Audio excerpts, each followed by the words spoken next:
Hello guys, so basketball update sa PBA.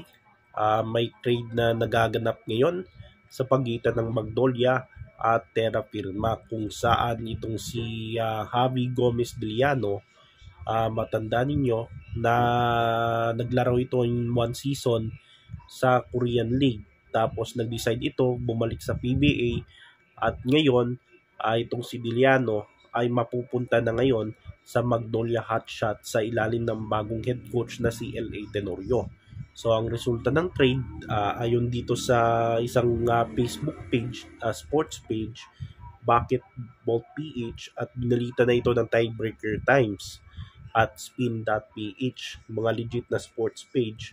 At ito yung nangyari kanina. Yan.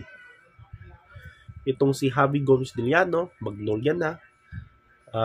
Kapalit ni Jerica Hamisi at yung second round draft pick ngayong PBA draft sa September. So, ulitin ko, Javi Gomez Diliano ay Magnolia na, kapalit ni Jerica Hamisi at yung 2025 PBA draft season 50 second round draft pick ngayong September na mapupunta na sa Terra Firma. So ngayon, anong masasabi nyo na si Javi Gomez Diliano ay mapupunta na sa Magnolia? So for me, bakit kaya si Jerica Hamisi, no?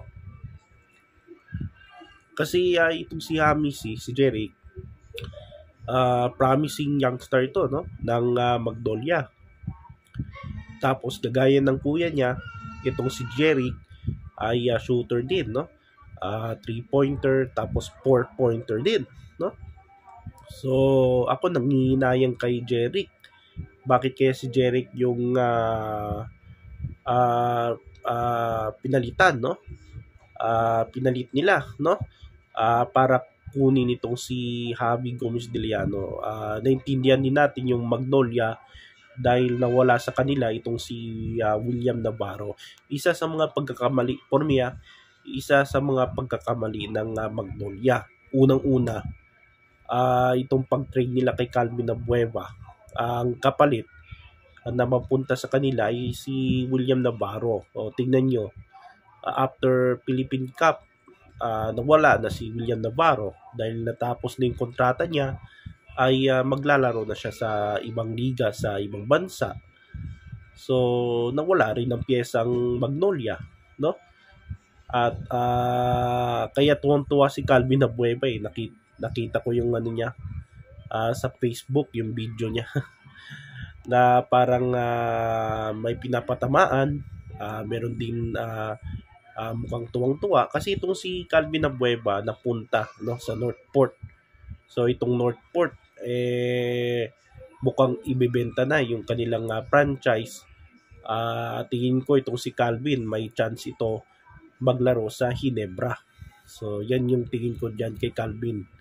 Dahil veterano na rin to si Calvin, ilang taon na lang ito sa professional league. So siguro it's time na talaga na mapunta na ito sa Ginebra si Calvin Abueva. So yan yung ano ko dyan. So nawala na si William Navarro, tapos dahil nandyan na si Coach LA, so meron na silang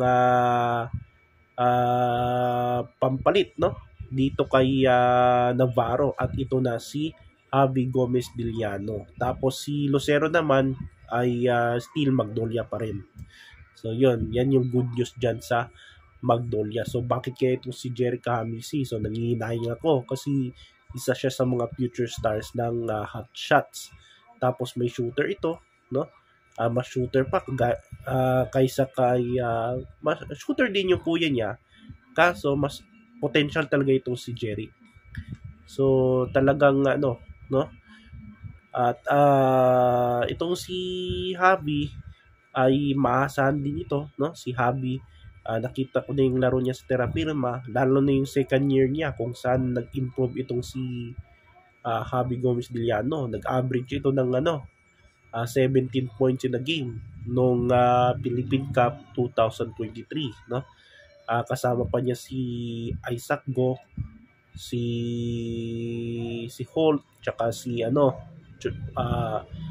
Andres Cahilig at Wami Chongson. Yun yung starting five no ng Terra Firma na ngayon ay nasa SMC teams na. Si Wami, si Kahilig nasa SMB. Tapos Stephen Holt, Isaac Go nasa Gin. Tapos sa Mags naman, ngayon si Javi Gomez Diliano. So sama-sama pa rin sila, no? Kasi mag-sister teams naman sila, no? So yung second year niya, diyan siya nag-improve. At na candidate pa yan, no? Ng most improved player. Tinalo siya ni Jonard Clarito at tinalo yata yan, no? Candidate itong si Javi, pero natalo siya ni ang alam ko si Jonard Clarito tumalo sa kanila. So yun yung nangyari. So itong si Javi Gomez Diliano, balik PBA na. At ngayon ay sa tingin ko itong si Javi naghahanap ito ng bagong team. Parang wala na ring interesado itong si Javi sa Terra Firma. So alam naman natin itong Terra Firma, wala talagang ano yan. Ewan ko kung magko-compete pa ito, no? Itong Terra Firma. So itong si Javi Gomez Diliano ay talagang naghahanap ito ng bagong team. At ayun na, isang team na hindi naman kulelat, ay contender pa yan, no? Yung Magnolia. At bagong coach pa. So itong si Javi Gomez Diliano, na-drop yan sa Ginebra, kaso na-trade siya, no? Kapalit ata ni Jeremiah Gray, no? So Ginebra sana yan kasi yan yung paborito niyang team, sabi niya. Kaso na-trade siya, no?